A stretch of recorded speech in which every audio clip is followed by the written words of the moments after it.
Əziz abituriyentlər, bu gün sizlərlə Dövlət İmtahan Mərkəzinin təqdim etdiyi 20 sınaq test kitabçasından ikinci sınağın izahına baxacağıq. Elə isə vaxt itirmədən keçək sualların izahına.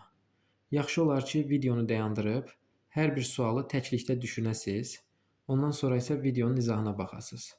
Əgər variantı düz tapmısınızsa, digər variantlar niyə səhvdir və bunun da niyələrini öyrənin. Çünki bu niyələr sizə daha dərindən bilik öyrənməkdə kömək edəcək və imtahanda bu sizə çox kömək olacaq. Elə isə ilk sualdan başlayaq. Səbəb-nəticə əlaqəsinin pozulduğu bəndi müəyyən edin. Şirvanşah Hürşəngin üsyan nəticəsində öldürülməsi, Dərbəndlər sülaləsinin Şirvanda hakimiyyətə gəlməsi. Yəni burada pozulmayıb, əksinə bu fikir düzdür. Bilirik ki, Şirvanşahlarda 3 sülalə hakimiyyətdə olub. Məzyədilər, Kəsranilər və Dərbəndlilər. İkinci sülalə Kəsranilər sülaləsidir. 1027-də Kəsranilər sülaləsi hakimiyyətə gəldi. 1382-ci ilə qədər. 1382-ci ildə Kəsranilərin son nümayəndəsi Hürşəng idi. Hürşəngin azgöz vergi siyasətinə görə xalq üsyan qaldırdı. Hürşəngi öldürdü. Nəticədə Şirvanşah İbrahimi taxta çıxartdılar. Və İbrahimin taxta çıxması ilə Dərbəndlər sülaləsi Şirvanda hakimiyyətə gəldi. Yəni A variantı tam doğrudur. B-yə baxaq. Qızıl Ordu Canı bəyin Təbrizə gəlməsi, Hülakülər dövlətinin süquta uğraması. Bu da doğrudur. Bilirik ki, Hülakülər dövlətinin sonuncu hakimi Məlik Əşrəf idi. Düzdür, Məlik Əşrəf Hülakü hökmdarının adından idarə edirdi. Amma baxmayaraq demək olar ki, idarəçilik onun əlində idi. Məlik Əşrəf çox qəddar bir insan idi və bunun üçün əhali qonşu Qızıl Ordu hökmdarı Canı bəyə müraciət eləyir. Canı bəy də 1357-ci ildə gəlir, Təbrizi tutur. Xalqın gözü qarşısında Canı bəy Məlik Əşrəfi edam elətdirir və bununla da Hülakü dövləti süquta uğrayır. Yəni burada da pozulmayıb, bizə pozulan lazımdır. Teymuri şəhzadələri arasında çəkişmələrin güclənməsi, Cahanşahın İranın mərkəzi və şərq əyalətlərini ələ keçirməsi. Bu da doğrudur. Niyə doğrudur? Bilirik ki, Cahanşah əvvəlcə Teymuri Şahruxun köməyi ilə hakimiyyətə gəldi. Teymuri Şahrux öləndən sonra isə Cahanşah müstəqil siyasət yeritdi və Teymuri şəhzadələr arasındakı mübarizədən istifadə eləyir, İranın mərkəzi və şərq əyalətlərini ələ keçirir, hətta Teymurilərin paytaxtını belə tutmağı bacarır. Yəni burada da pozulmayıb, bizə pozulan variant lazımdır, yəni səhv variantı tapmalıyıq. Baharlı sülaləsinin son nümayəndəsi Həsən Əlinin Təbrizdən uzaqlaşdırılması, Bayandurlu sülaləsinin hakimiyyətə gəlməsi. Bu da doğrudur. Əvvəlcə 1467-ci ildə Muş döyüşü olur. Muş döyüşündə Cahanşah öldürülür. Cahanşah öldürüləndən sonra Qaraqoyunluların sonuncu nümayəndəsi Həsən Əli idi. Həsən Əli də 1468, bir il sonra idarəçilikdən uzaqlaşdırılacaq və Ağqoyunlu Uzun Həsən Təbrizə girəcək və Ağqoyunlu dövlətini yaradacaq. Yəni Bayandurlu sülaləsi hakimiyyətə gələcək. Bu da doğrudur. Otluqbeyli döyüşünün baş verməsi, Osmanlı qoşununun Azərbaycan şəhərlərinə daxil olması. Tamam, burada iki dənə döyüş var. Bu ikisini də bilməliyik. Birinci 1473 Malatya döyüşü. Malatya döyüşündə Ağqoyunlular qələbə qazandı. Lakin ardınca 1473, yəni bu döyüşdən 10 gün sonra baş verən Otluqbeyli döyüşündə Osmanlı odlu silahın köməyindən qalib gəldi. Və həmin dövrdə Osmanlı hökmdarı Fatih Mehmet idi. Fatih Mehmet bu döyüşdə qalib gəlsə də Ağqoyunlulara Avropa ilə müharibə apardığı üçün Azərbaycanın içərilərinə doğru irəliləmir.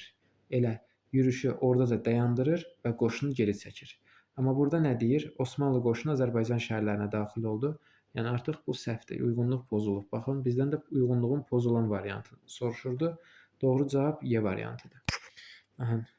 Ekranı təmizləyək. Keçək növbəti suala. Keçək növbəti suala. Şirvanşahlar dövləti, 3-cü Mənüçöhr və 1-ci Axistan. Bunlara aid olan xüsusiyyətləri götürməliyik. Ümumiyyətlə, qəbul imtahanlarında bu məsələdən çox istifadə olunur. Bir xatırlatma verim.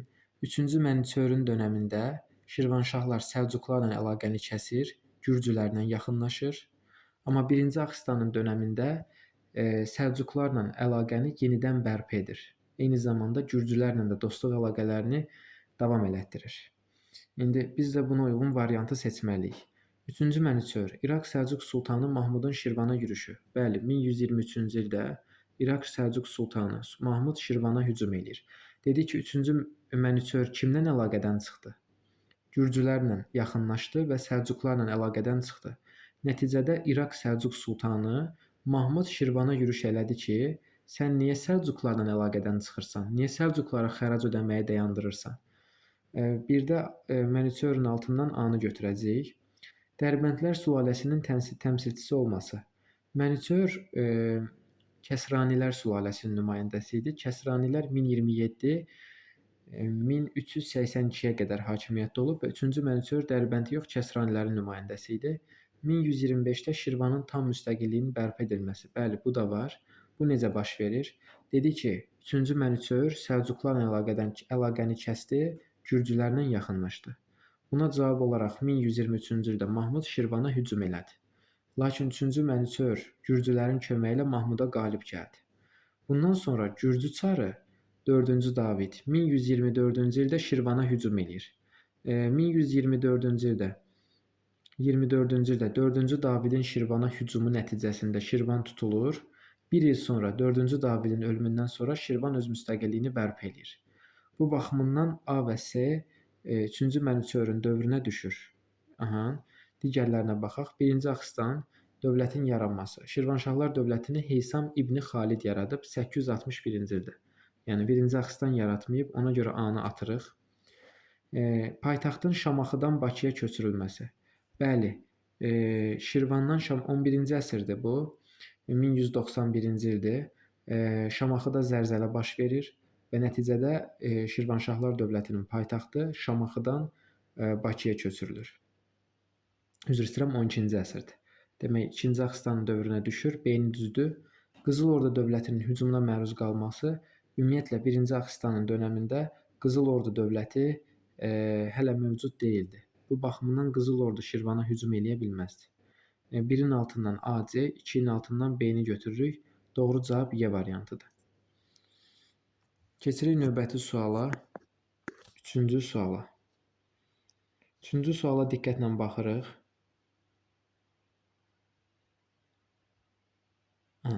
Azərbaycanda istehsal edilən məhsula görə alınan, əsas olan, suvarma su ilə istifadəyə görə kəndlərdən alınan və maldarların otlaqdan istifadəyə görə ödədikləri vergi növünü cədvəldə düzgün əks olunduğu sətri müəyyən edin. Ardıcıl götürməliyik. Birinci nə deyir? Məhsula görə alınan. Məhsula görə mal cəhəti alınırdı. Demək, hələ ki mal cəhəti götürürük. Sonra suvarmaya görə bəhrə alınırdı. Otlaqlardan istifadəyə görə isə çoban bəyi alınırdı. Baxın, ardıcıl soruşur. Birinci məhsul soruşur, ardınca suvarma soruşur, sonra da otlaqlardan istifadəyə görə soruşur. Və bu da ardıcıl olaraq malcəhət, bəhrə və çoban bəy. Cavab Y variantı. 15-ci əsrdə budur. 15-ci əsr sosial-iqtisadi həyat mövzusuna baxmalıydıq bunu düzgün yazmaq üçün. O birisilər niyə səhvdir? Tamğa nədir? Tamğa vergidir, Monqollar dövründə alınırdı. Düz Səfəvilərə qədər alınacaq. Şah Təhmasib bunu ləğv eləyəcək. Sənətkar və tacirlərdən alınırdı. Cizyə ərəblər dövründə can vergisi idi. Malcəhət 15-ci əsrdə məhsulla ödənilən torpaq vergisi idi. Silah bahası, nal bahası, şərab bahası. Baxın, bunlar Səlcuqlara aid olan bir termindir. Səlcuqlar dövründə ordunun qorunması üçün alınırdı. Xərac ərəblər dövründə torpaq vergisi idi, yəni məhsulla alınırdı. Nal bahası da Səlcuqlar dövründə ödənilən vergi idi. Divan vergi deyil, torpaq mülkiyyət formasıdır. Ərəblər dövrü dövlətə məxsus olan torpaqlar idi. Bayrat Monqollar dönəmində istifadəsiz qalmış torpaqları idi. Yam Qazan xanın islahatları ilə yaradılan rabitə dayanacaqları idi. Xərac ərəblər dövründə ödənilən vergi idi, torpaq vergisi idi, məhsulla ödənilirdi. Zəkat bu daşına bilən əmlakdan alınan vergi idi. Cizyə də can vergisi idi. Yəni hər birinin nə olduğunu qeyd elədim ki, sizdə bir sual yaranmasın. Keçdik növbəti suala, 4-cü suala. Verilənlər arasında hansı dövlətə aid məlumat yoxdur? Paytaxtı Marağa, Təbriz, Sultaniyə olmuşdu. Bu Hülakü dövlətinə aiddir. Qarşısına yazaq, qısa yazaq, Hülakü. Ya da belə birləşdirək. 11-ci əsrin 20-ci ildə Oğuzları məskunlaşdırmışdı. 11-ci əsrin 20-ci ilində Oğuzları, bəli, Rəvvadilər məskunlaşdırıb. Həmin dövrdə, yəni 11-ci əsrin 20-ci ilində Rəvvadilər, 11-ci əsrin 30-cu illərində Şəddadilər köçürüb və burada bir məsələyə diqqət yetirin. 11-ci əsrin 20-ci illəri soruşursa Rəvvadidir, 11-ci əsrin 30-cu illəri soruşursa Şəddadidir. 944-də Slavyanların Bərdəyə yürüşü, həmin dövrdə Bərdə Salarilərin nəzarəti altında idi. Salarilərin və 11-ci əsrin 60-cı ilində Alanların hücumuna məruz qalmışdı. Bu da Şəddadilərə aiddir. Çünki 1032-1033-cü ildə düzdür, Alanlar Şirvana da hücum eləmişdi, amma bizdə 60-cı il soruşur. 1062-1063 bu dövrdə Şəddadilər Alanların hücumuna məruz qalır. Gürcülərlə Alanlar birləşir, hücum edir. Hətta buna qarşı Gəncə qala qapıları tikilmişdi. Demək, gördük, Salarilərə aid olan var, Şəddadi var, Rəvvadi var, Hülaki var, bir dənə Sacilərə aid olan məlumat yoxdur. O baxımından Sacilərə aid olan məlumat olmadığından B-ni götürürük. 5-ci suala baxırıq. Hülaki dövlətinin mövcudluğu dövrünə uyğun gəlir. Birinci Hülaki dövlətinin mövcud olduğu ili qeyd eləyək. 1258, 1357. Bu arada mövcud olub Hülaki dövləti. Dedik bayaqları Qızıl Ordu Canı bəyin hücumu ilə süqut elədi. Əmir Teymurun Terek çayı sahilində Toxtamışı məğlub etməsi. Bu 1395-dir. Toxtamışın məğlub edilməsi. Düşür bu araya.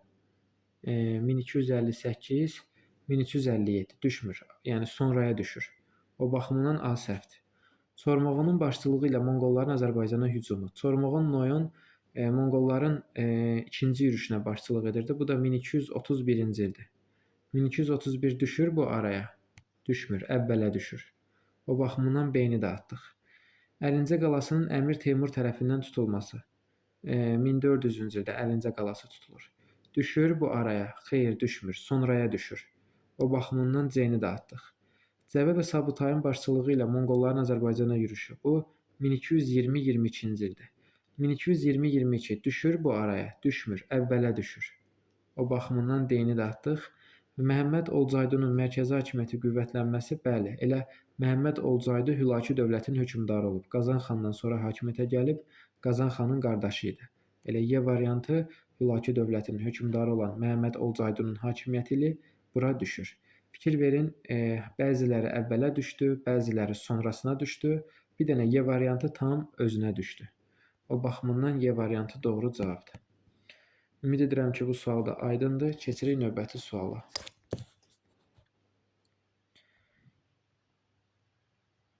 Hadisələrdən hansıların yeri dəyişirsə, Şirvanşahlar dövlətinə aid xronoloji ardıcıllıq düzgün olar.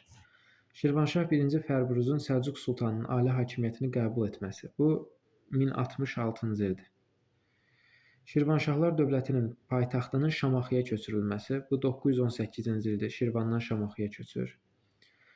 Şeyx İbrahimin Şirvan şahı elan edilməsi 1382-ci ildir. 1-ci İbrahimin Təbrizə daxil olması 1406-dır. Qara Yusifin 1-ci İbrahimin Qara Yusifə məğlub olması bu 1412 Kürd çayı sahilində döyüşdür. İllərə baxın. Fikir verin, 2-ni 1-in yerinə yazsaq, 1-i də 2-nin yerinə yazsaq, xronoloji ardıcıllıq düz olar. Yəni 1-ci 1918-dir, sonra 1066, sonra 1382, sonra 1406, sonra 1412. 2 ilə 1-in yeri dəyişirsə, hər şey yerində olar. İndi burada bir şeyə diqqət yetirək. Şirvanşah 1-ci Fərburuz Səlcuqların ali hakimiyyətini qəbul etdi. Yadda saxlayın ki, 1066-cı ildə Şirvanın tabe edilməsi ilə Səlcuqlar Azərbaycanın işğalını başa çatdırdılar. İkinciyə baxırıq. Şirvanşahların paytaxtının Şamaxıya köçməsi 918-dir. Əbu Tahirin dövründə köçürüləcək. Daha sonra isə 1-ci Axıstanın dövründə də Şamaxıda zəlzələ olacaq, paytaxt Bakıya köçürüləcək. Üçüncüyə baxaq. Şeyx İbrahimin Şirvan şahı olması 1382. Bayaq dedik, Hürşəngə qarşı üsyan baş verir, Hürşəngi devirirlər, Şirvanşah İbrahim hakimiyyətə gəlir. 1-ci İbrahimin Təbrizə daxil olması, Əmir Teymur vəfat eləyəndən sonra Teymurun Azərbaycandakı nəvələrinə qarşı İbrahim mübarizəyə başlayır və İbrahim onları məğlub eləyir. 1406-cı ildə Təbriz əhalisinin istəyi ilə Təbrizə daxil olur. və 1-ci İbrahimin Təbrizə daxil olması ilə Azərbaycan 2 ay müddətində Şirvanşahların nəzarəti altında birləşir. 1-ci İbrahimin Qara Yusifə məğlub olması bu da 1412-ci il Kür çayı sahilində döyüşdür və bu Kür çayı sahilində döyüşdə İbrahim və İbrahimin müttəfiqi Gürcülər, o cümlədən Qıpçaqlar və digərləri burada döyüşdə məğlub olur. 1 və 2-dir cavab, yəni yerləri dəyişilsə düz olar. Digər variantların, yəni bəndlərin hamısını sizə xatırlatdım ki, hansı mövzuda oxumusunuz və yaxud hansı mövzuda öyrənmisinizsə, o sizin yadınıza düşsün. Keçirik 7-ci suala. Memarlıq abidələrinin inşa edilməsi xronoloji ardıcıllığını müəyyən edin. Baxaq, 1-ci Bərdə türbəsi. Əsrlərlə yazacağam. Bərdə türbəsi 14-cü əsrə aiddir. Naxçıvanda Əlincə qalası. Bu 9-cu əsrə aiddir. Marağada Göy günbəz. Bu 13-cü əsrə aiddir. Təbrizdə Qeysəriyyə bazarı 15-ci əsrə aiddir. Yəni bunu bilmək üçün konkret memarlıq abidələri mövzularını oxumaq lazım idi. Yəni burada ümidvaram ki, nəyisə izah eləməyə ehtiyac yoxdur. Çünki burada artıq konkret öyrənilməli bir məsələ idi. Ardıcıllığı düşsək, birinci 2 gələr, sonra 3 gələr, sonra 1 gələr, sonra 4 gələr. Yəni A variantı. Keçirik növbəti 8-ci suala. Hülakülər dövlətinin 14-cü əsr tarixinə aid olanları soruşur. Baxaq, Məhəmməd Olcaydunun hakimiyyətə gəlməsi. Qazan xan vəfat eləyəndən sonra 1304-cü ildə elə Məhəmməd Olcaydu gəlir. 1304 neçəyə düşür? 14-cü əsrə düşür də, düzdür? Elə biri götürəcəyik. Dövlətin yaranması. Hülaki dövləti yaranıb 1258. 1258 neçənci əsrə düşür? 13-cü əsrə düşür. 2-ni atacağıq. Əmir Çobanın dövləti idarə etməsi. Əmir Çoban Əbu Səidin adından idarə edirdi. 1318 götürək. 14-cü əsrə düşür. Bu da düşür. Yəni 1-i 3-ü götürəcəyik. Qızıl Ordu dövləti ilə mübarizənin başlanması. Başlanması deyirsə, bu lap əvvələ gedir. Əvvəlki videolarda da qeyd eləmişəm bunu. Bu Qızıl Ordu ilə mübarizənin başlanması Hülakü xanın dönəminə düşür. Yəni 1263, baxın bu ilə təqribi ili 1263-dür. Bu 13-cü əsrə düşür, 4-ü atırıq. Qazan xanın fərmanı ilə kəndlərin bir yerdən digər yerə köçməsi qadağan edilir. Bu 1303-cü ildə Qazan xanın fərmanı var. Qazan xanın fərmanına əsasən kəndlər bir yerdən digər yerə köçü qadağan edilir. Amma düzdür, Qazan xan bu fərmanı verir, amma bu fərmanla Qazan xan istəyinə çata bilmir. Bu da 14-cü əsrə düşürdü deyə 5-i də götürəcəyik. 1, 3 və 5 Y variantı. Yəni konkret illəri bilməliydik və yazmalıydıq. Uşaqlar çıxdaş üsulundan da istifadə edə bilərsiniz. Məsələn, konkret bilirsiniz ki, Hülaki dövləti 1258-də yaranıb, yəni 13-cü əsrdə 2 olanları tez atırdınız və qalırdı 2 variant, 2 variant arasında da düşünürdünüz. Keçirik növbəti suala, 9-cu suala. Daha gec olmuşdu. Daha gec olanı bizdən soruşur. Bu tipli testlərdən də istifadə olunur Dövlət İmtahan Mərkəzi tərəfindən. Hamısının illərini bilməliyik. Şeyx Uveysin Şirvanşahları özünə tabe eləməsi 1367-ci ildir. Şeyx Uveys Təbrizə hücum eləyir 1359-da. Təbrizi tutur. Bu zaman Şirvanşah Kavus ibn Keyqubad idi. Kavus ibn Keyqubad Şeyx Uveysə qarşı çıxır. 1367-ci ildə Üveys gəlir, Şirvanı tutur. Gəncədə Usta Bəndərin başçılığı ilə üsyanın baş verməsi bu 1231-ci ildə. 1225-ci ildə Azərbaycan Xarəzmşah Cəlaləddinin hücumuna məruz qalır. Xarəzmşah Cəlaləddinin vəziri var idi, Şərəf Əl-Mülk. Şərəf Əl-Mülk əhalini Gəncədə soyub talayırdı və çoxlu vergi yığırdı və buna qarşı Gəncədə Usta Bəndərin başçılığı ilə 1231-də üsyan baş verdi. Yəni Cəlaləddinə qarşı idi. Ağsunqurilər dövləti süqut elədi. Bu 1227-ci ildir. Xarəzmşah Cəlaləddinin hücumu ilə Ağsunqurilər dövləti süqut elədi. Onu qeyd edeyim ki, Cəlaləddinin yürüşü zamanı Azərbaycanda həm Ağsunquri dövləti, eyni zamanda Atabəylər dövləti var idi. Həm Atabəylər süqut eləyir, həm də Ağsunqurilər süqut eləyir. Azərbaycanın Monqollar, bir də Şirvanşahlar var idi, amma Şirvanşahlar öz müstəqilliyini saxlayacaq.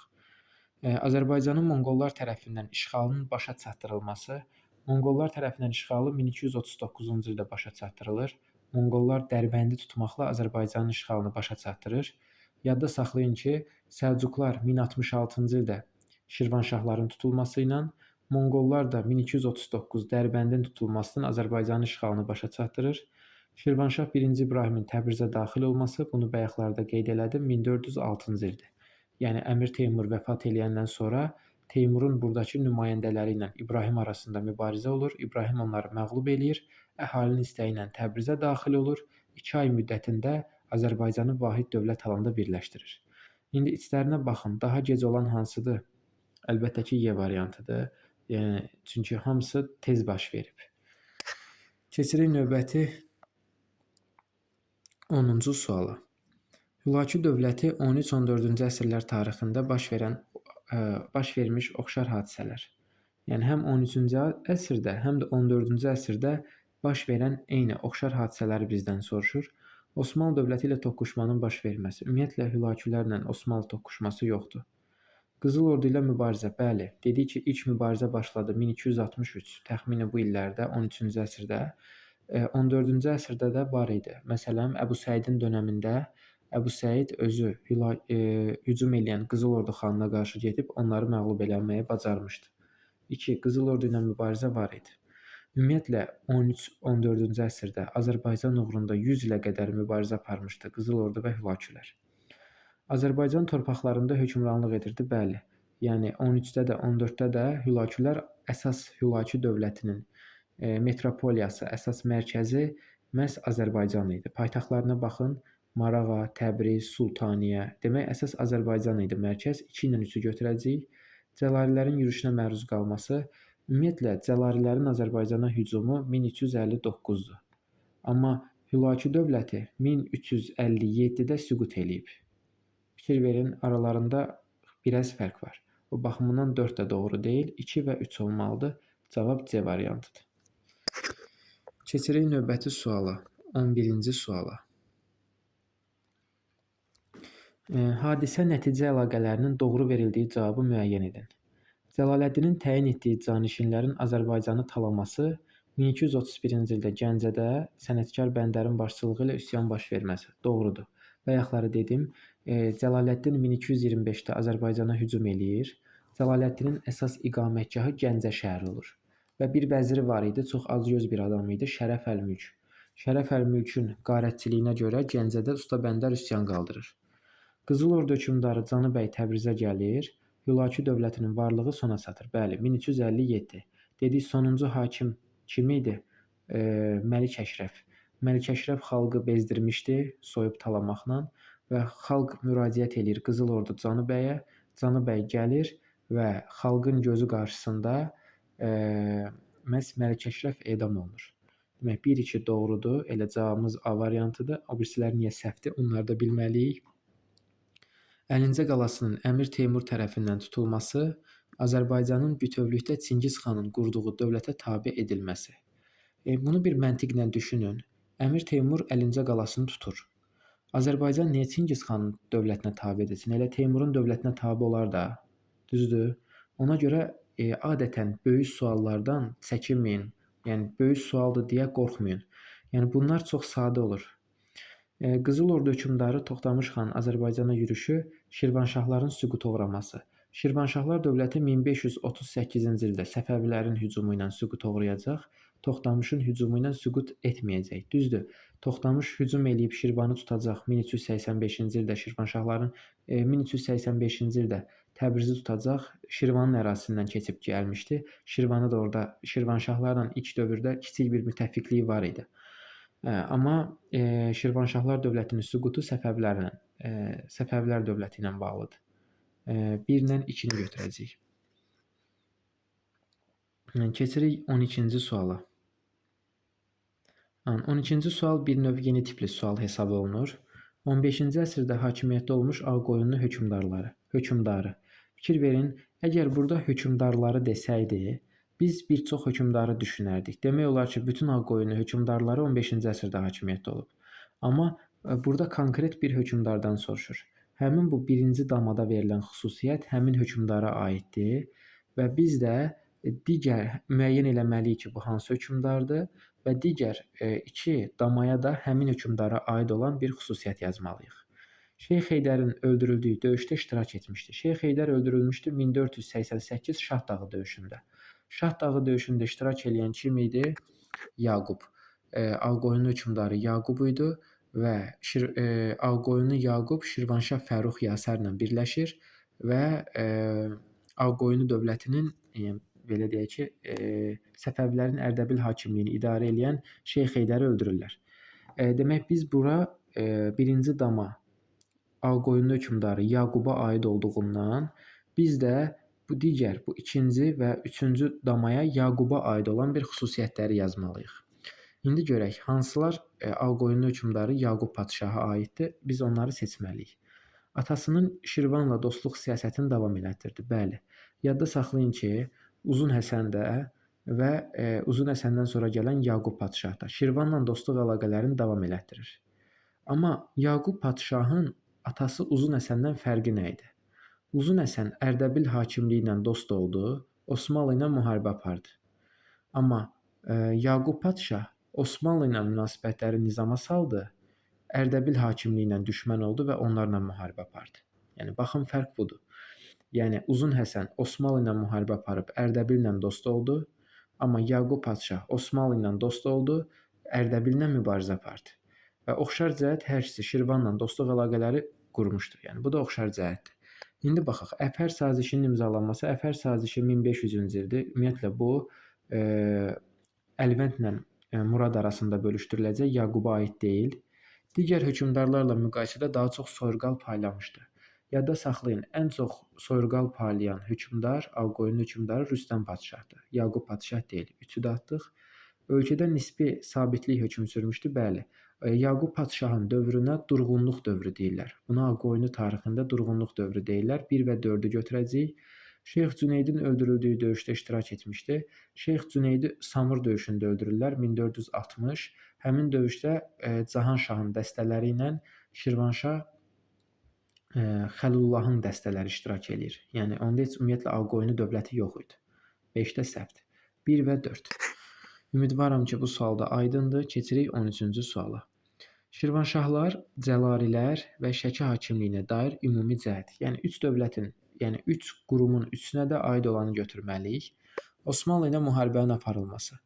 Ümumiyyətlə Şirvanşahların Osmanlı ilə müharibəsi yaxud Şəkinin Osmanlı ilə müharibəsi yoxdur. Yəni üçünə də aid olanı götürməliyik. Ümumiyyətlə Cəlalilərin də.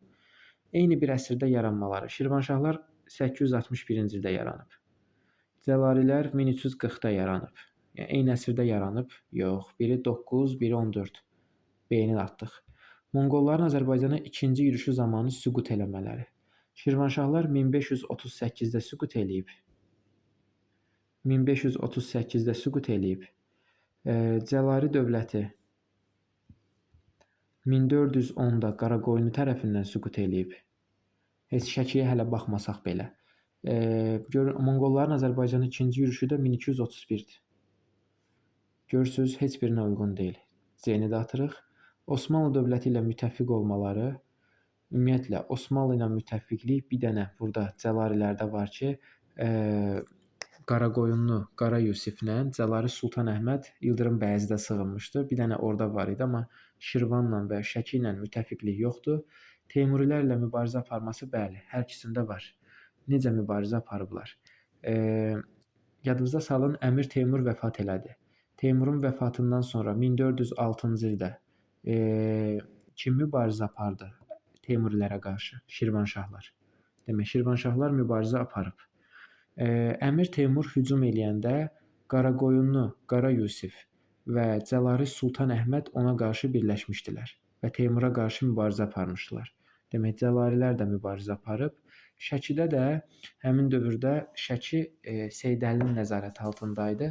Seydəli də Şəki, yəni Əmir Teymur hücum eləyəndə Şəkidə Teymuri qoşunlarına qarşı müqavimət göstərmişdi Seydəli. Şəki hakimliyində də var. Demək, hamısı üçün Y variantı oxşar xüsusiyyətdir. Teymurilərə qarşı mübarizə. Keçirik 14-cü suala. Bu da konkret bilməli olduğumuz bir döyüşlərdir. Özü də çox məşhur döyüşlərdir. Tiflis müsəlman əmirliyi ləğv olundu. 1121 Didqori döyüşü. Artıq cavab çıxdı.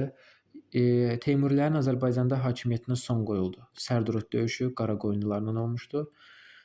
Qaraqoyunlu dövlətinin süqutu sürətləndi. Muş döyüşü. Cavab D variantıdır. O birisi döyüşlərə baxaq. Sərdurud dedik 1408. Özə fikir verin uşaqlar. Burada nəyə diqqət yetirin? 1-in qarşısında mütləq 1 ilə göstərilən yazılmalıdır. 2-nin qarşısında mütləq 2 ilə verilən yazılmalıdır. Yəni ardıcıllıq gözlənilməlidir. Sərdurud döyüşü 1408 Teymurilərlə Qaraqoyunlular arasında olmuşdu. Hələ onda Qaraqoyunlu dövlət deyildi. Qara Yusif Teymuriləri məğlub edib Azərbaycandan çıxartdı. Otluqbeli Osmanlı ilə Ağqoyunlu dövlət arasında olmuşdu. Otluqbelində Ağqoyunlu dövləti məğlub oldu. Malatiyada Osmanlı və Ağqoyunlu arasında olmuşdu. Osmanlı bu döyüşdə məğlub oldu. Malatiyada Osmanlı məğlub olur, Otluqbelində qalib gəlir. Amid döyüşü 359-cu ildir. Bu Sasanilərlə Roma arasında olmuşdu. Alban Sasani qüvvələri Romaya qalib gəlmişdi. Malatiya dedik 1472 Osmanlı Ağqoyunlu arasında olmuşdu. Mərv döyüşü 1510 Səfəvilərlə Şeybanilər arasında olmuşdu və Səfəvilər qalib gəlmişdi. Otluqbeli döyüşü 1473 bunu dedik. Dizrav 1371-ci ildir.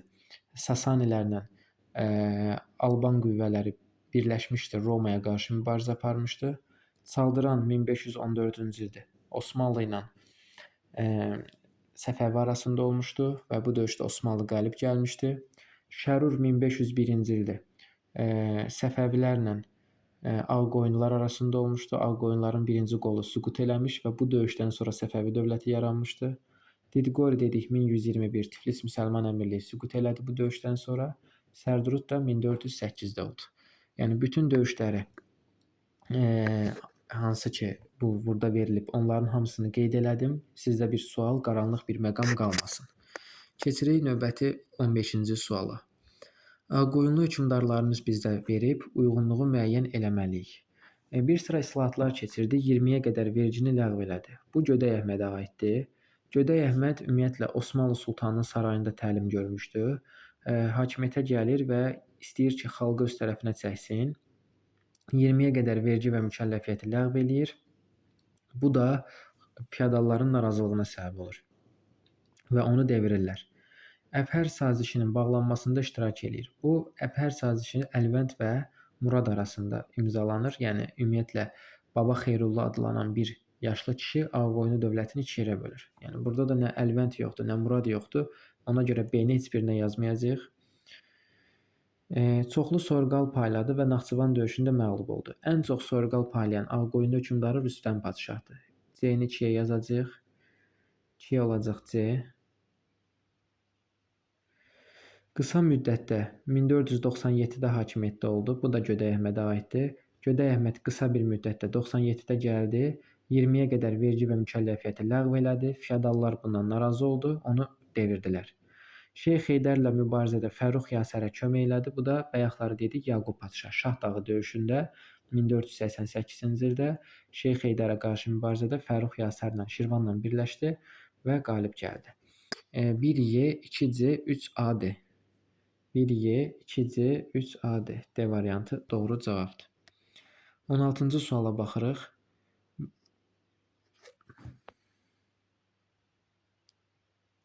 Məntiqə ardıcıllığı tamamlayın.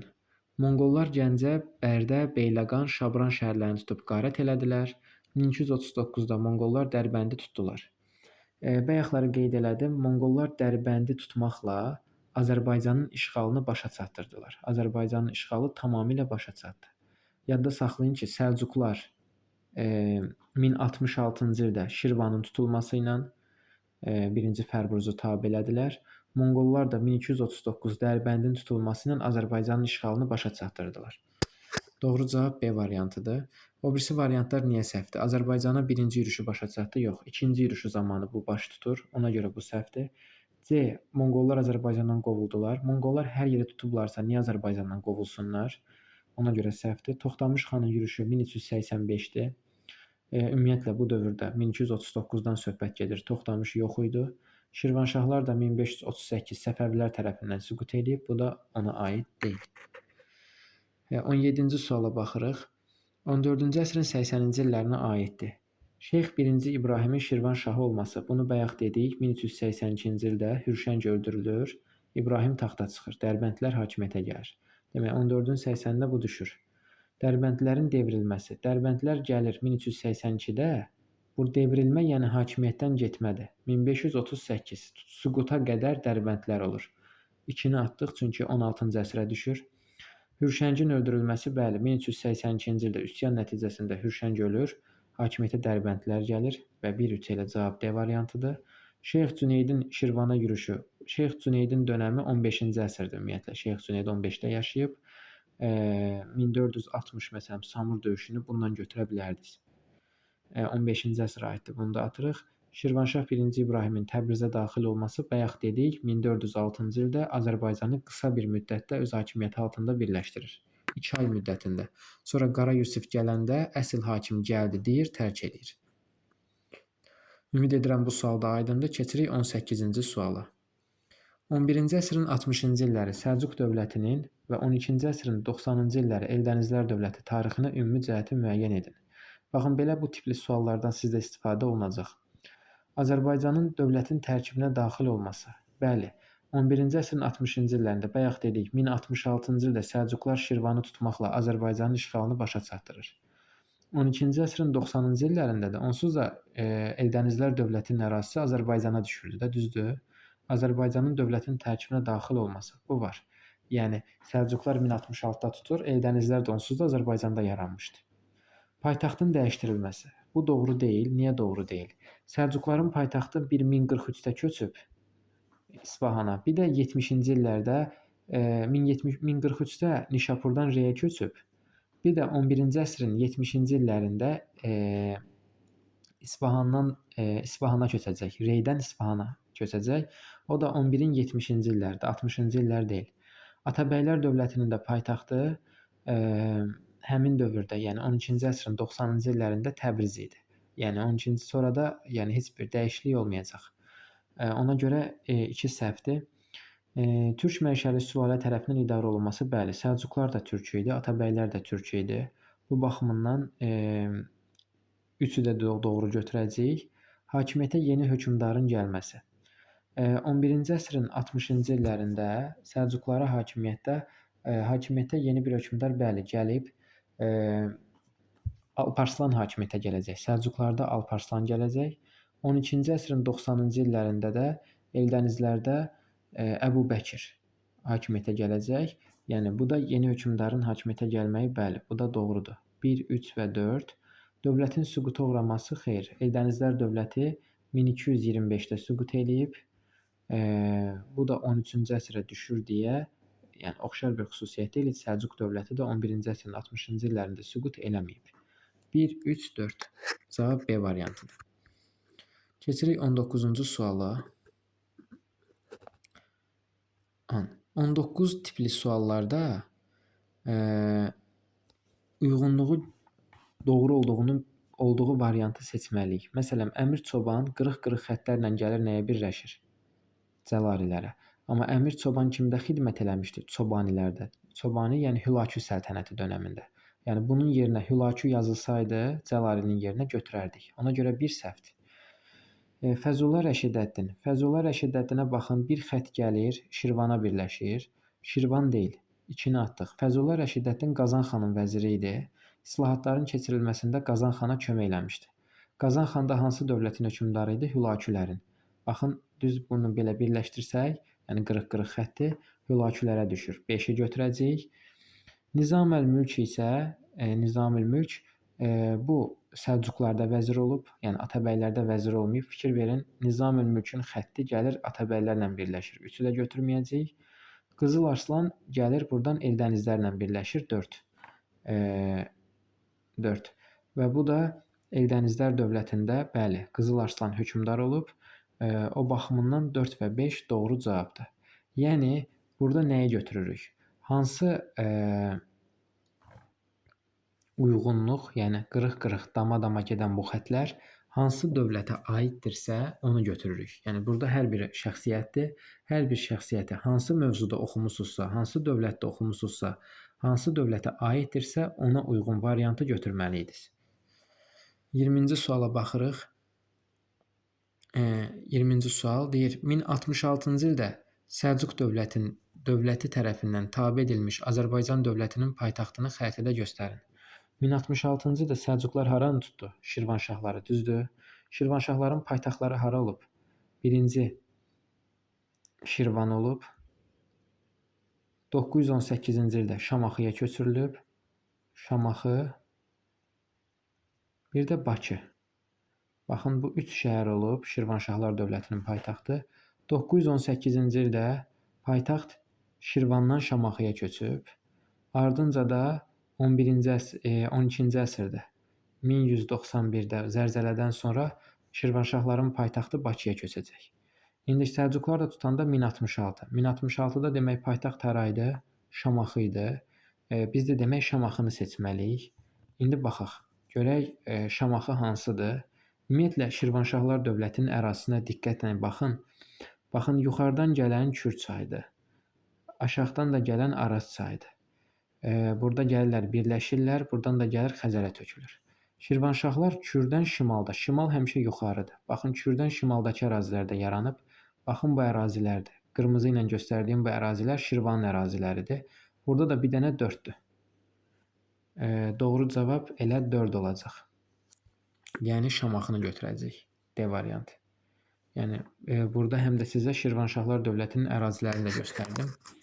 Keçirik növbəti 21-ci suala. Xeyli müddət saray müxalifətinə və iri feodal qruplarına qarşı mübarizə aparmalı oldu.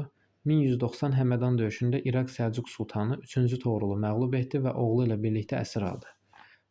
Söhbət Qızıl Arslandan gedir. Bu Qızıl Arslana aiddir. Eldəniz hökmdarı Qızıl Arslan. Adı çəkilən bir hökmdarın Məhəmməd Olcaydı ilə oxşar cəhəti. Məhəmməd Olcaydı hansı dövlətin hökmdarıdır? Hülakülərin. Məhəmməd Olcaydı da Hülakülərin hökmdarıdır. İndi baxaq. Eyni bir dövlətin hökmdarı olmuşdu? Xeyr. Biri Atabəylərin, Qızıl Arslan Atabəylərin, Məhəmməd Olcaydı isə Hülakülərin hökmdarı olub. Biri atdıq. Qardaşından sonra hakimiyyətə gəlib, bəli. Qızıl Arslan Məhəmməd Cahan Pəhləvandan sonra hakimiyyətə gəlib. Məhəmməd Cahan Pəhləvan onun qardaşı idi, sonra özü gəlib. Məhəmməd Olcaydı da qardaşı Qazan xandan sonra hakimiyyətə gəlib. İkini götürəcəyik. Eyni əsrdə hakimiyyətdə olmaları xeyr. Məhəmməd Olcaydı 14-cü əsrdə hakimiyyətdə olub, Qızıl Arslan 12-ci əsrdə hakimiyyətdə olub. Üçü də götürmürük. Bir də 4-ü götürəcəyik. Ölümündən sonra feodallar arasında qarşıdurma olmuşdu, bəli. Qızıl Arslan da öləcək, Atabəylər dövləti tənəzzülə başlayacaq, hakimiyyət uğrunda mübarizə baş verəcək. Məhəmməd Olcaydının ölümündən sonra da oğlu Əbu Səidin kiçik yaşlı olmağı hakimiyyət uğrunda mübarizəni gərginləşdirəcək. Doğru cavab 2 və 4-dür, yəni C variantıdır. Baxırıq 22-ci suala. Təbriz şəhərinin Cəlalilər dövlətinin paytaxtı olduğu dövrə uyğun gəlir. Baxın, bu tipli testlərdən də istifadə edilir. Adətən Səfəvilərlə bağlı. Yazır ki, Qəzvin şəhərinin Səfəvilərin paytaxtı olduğu dövrə uyğun gəlir və s. Yəni, bu tipli testlərdə nə edirik? Birinci növbədə bilməliyik ki, Cəlali dövlətinin paytaxtı nə vaxt Təbrizə köçürüldü. Cəlali dövləti özü yarandı 1340-da. Paytaxtı 1359-cu ildə Şeyx Uveys Azərbaycanı tutandan sonra mərkəzini artıq Təbrizə köçürür. 1359-da artıq Cəlalilərin mərkəzi olur Təbriz. İndi düz süquta qədər də, yəni 1410-a qədər fasilələrlə Azərbaycanda mövcud olacaqlar, amma ümumilikdə götürdükdə 1410-a qədər əsas mərkəz Təbriz idi Azərbaycanda, ikinci mərkəz də Bağdad sayılırdı. Qızıl Ordu hökmdarı Canı bəyin Təbrizə gəlməsi. Qızıl Ordu Canı bəyin Təbrizə hücumu 1357-dir. Fikir verin, 1359-dan əvvəl baş verib. Amma paytaxt Təbriz oldu 1359-da. Düzdür, anı atdıq. Şeyx Həsənin Bağdadda hakimiyyətə ələ keçirməsi. Bu 1340-dır. Fikir verin, bu da əvvələ düşür. 1359-dan əvvələ düşür. Yəni bizə deyir o dövrə, yəni bu araya uyğun olmalıdır. B-ni də atdıq. Azərbaycan tarixində Çobanilər dövrü. Bu Əmir Çobanın dövrüdür. Hülakülər dönəminə düşür. Ümumiyyətlə Hülakü dövləti də 1357-də artıq süqut eləyib. Bu da əvvələ düşür. Yəni paytaxt olduğu dövrə düşmür. Hülakülər dövlətinin varlığına sona çatması bu da 1357-dir. Bu da əvvələ düşür. Yəni bu bizə lazımdır 1359-1410 bu araya düşməyi. Şirvanın Cəlalilərə tabe olması bu 1367-dir. Bəli, artıq bu doğru cavab kimi götürə bilərik. Çünki bu baxın bu araya düşür. Bizə lazımdır 1359-1410 bu araya düşsün. Keçirik növbəti suala. Eyni əsrdə baş verən hadisəni seçin. Şirvanşah 1-ci Fərruzun Səlcuq sultanının ali hakimiyyətini qəbul etməsi. Bu 1066-dır. Gürcü hökmdarı 4-cü Davidin Şirvana yürüş etməsi. Bu 1224-dür. Slavyanların Şamaxını ələ keçirib qarət eləməsi. Bu 1032-1033. Şamaxını qarət eləyirlər. Monqollar Şamaxını ələ keçirir. Birinci yürüşlə 1200. Monqollar Şamaxını ələ keçirib əhalini məhv etməsi.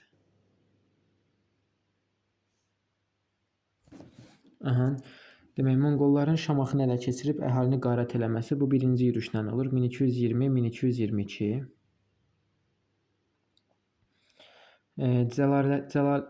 Cəlalilərin Şirvanı zəbt eləməsi bu 1367. Yuxarıdakı testdə də var idi. İndi baxaq. Burada bir dənə bir şey diqqətimizdən qaçıb. Gürcü çarı Davidin hücumu 1124-dür. Mən 1224 yazmışam. İndi baxaq. 1-ci 11-ci əsrdir. Bir də 3-cü 11-ci əsrdir. O birisilər biri 12-dir, biri 13-dür, biri 14-dür. Yəni heç biri uyğun deyil. Doğru cavab 1 və 3. Keçirik 24-cü suala. Sacilər dövlətindən fərqli olaraq Salarilər dövləti Azərbaycanın şimalında yaranmışdır. Yadda saxlayırıq ki, hər ikisi cənubda yaranıb. Bir səhvdir. 10-cu əsrdə yaranmışdır. Sacilərdən fərqli olaraq Salarilər. Sacilər 898-də yaranıb, Salarilər 941-dir. Bəli, Sacilərdən fərqli olaraq Salarilər 10-da yaranıb. Azərbaycan torpaqlarını birləşdirib, hər ikisi birləşdirib. Bu bir fərq deyil. Paytaxtının yalnız Ərdəbil olması, bu da doğru cavabdır. Bəli. Sacilərdə Marağa, Ərdəbil, Salarilərdə yalnız Ərdəbil olub.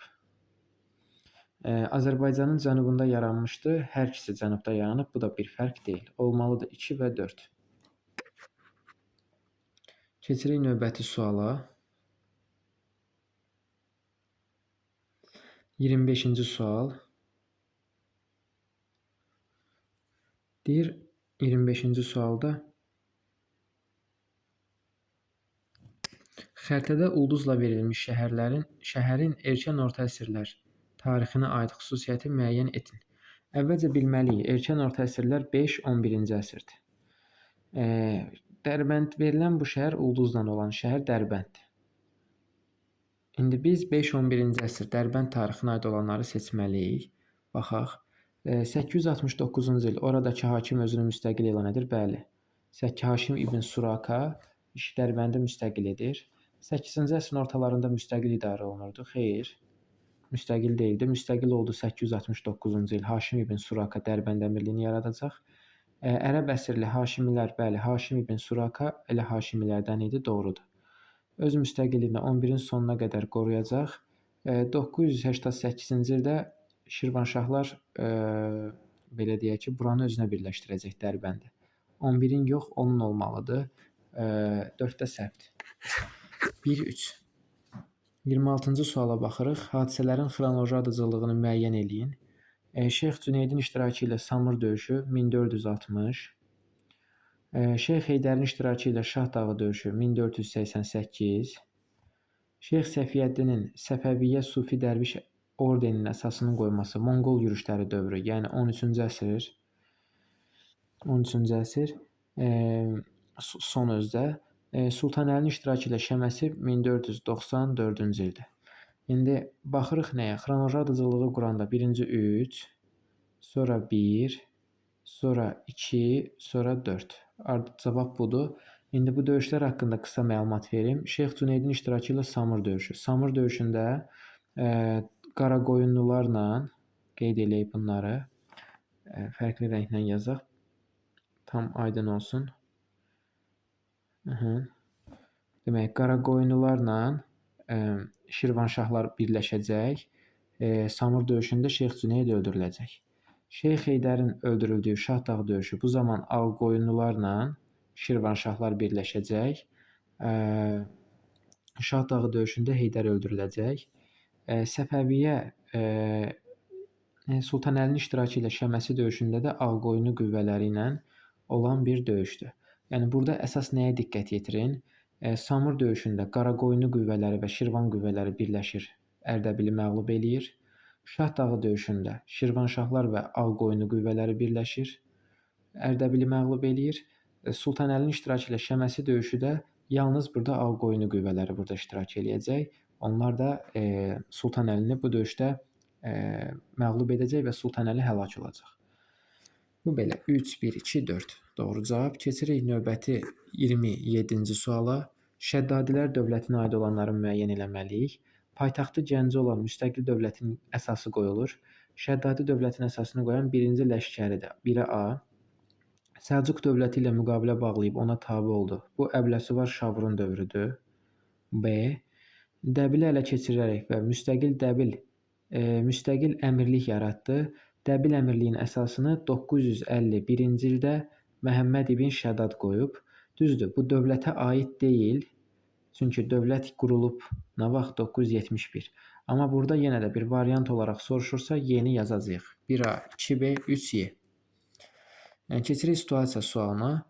Tatarlar Həmədandan qurtarıb Azərbaycana tərəf hərəkət elədilər, Ərdəbilə girdilər, Ərdəbili alıb böyük qırğın törətdilər, şəhərin çox hissəsini dağıtdılar, Təbrizə gəldilər. Təbrizin əsl hakimi Atabəy Özbək oranı buraxıb getmişdi, fəaliyyətsiz bir əmir idi. Azərbaycan Aran onun ixtiyarında idi. Bu İbn Ələsirin Əl-Kamil fit Tarix əsərində Monqol yürüşləri ilə bağlı məsələlərdir. İndi baxaq 28-ci suala. Mənbədə bəhs edilən yürüş zamanı Azərbaycanda Təbrizin hakimi kim idi? Şəmsəddin Tuğrai. Şəmsəddin Tuğrai yazılmalıdır bura. Tuğrai. Şəmsəddin Tuğrai idi. 29. Atabəy Özbək ilə Xarəzmşah Məhəmmədin mənbədə bəhs edilən yürüşlə bağlı davranışındakı oxşar xüsusiyyəti yazın. Onu qeyd edeyim ki, Monqollar Xarəzmşahlar dövləti üzərinə hücum eləyəndə Xarəzmşah Məhəmməd Monqollara qarşı müdafiə mövqeyi tutur və əmr eləyir ki, bütün qala divarları möhkəmləndirilsin. Monqollara qarşı açıq döyüşə girmir.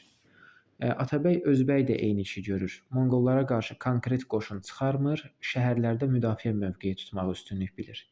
Yaza bilərik ki, hər ikisi, yəni Xarəzmşahlar dövlətinin hökmdarı Məhəmməd də, Atabəylər dövlətinin hökmdarı Özbək də Monqollara qarşı açıq döyüşə girmir, qala divarlarını möhkəmləndirib müdafiə mövqeyi tutmağı üstün tutur. Növbəti 30-cu suala baxırıq. Mənbədə bəhs edilən bu yürüş zamanı Monqolların Təbrizi ala bilməmələrinin səbəbini soruşur. Çünki Təbrizin qala divarları möhkəmləndirilmişdi və Şəmsəddin Tuğrai Təbrizliləri orduya səfərbər eləmişdi və Təbrizlilər xərac ödəyərək şəhəri 3 dəfə dağıntıdan qurtarmışdı. Yəni bunları qeyd eləyə bilərsiniz. Yaxşı olar ki, bu situasiya suallarını 11-ci sinif şagirdinə xas olan mürəkkəb və daha dolğun cümlələrlə qeyd eləyəsiniz. Bu qədər. Ümid edirəm ki, sınaq 2-nin izahı tam şəkildə aydın oldu. Gələn dəfə başqa sınaqlarda, yeni mövzularda görüşərik.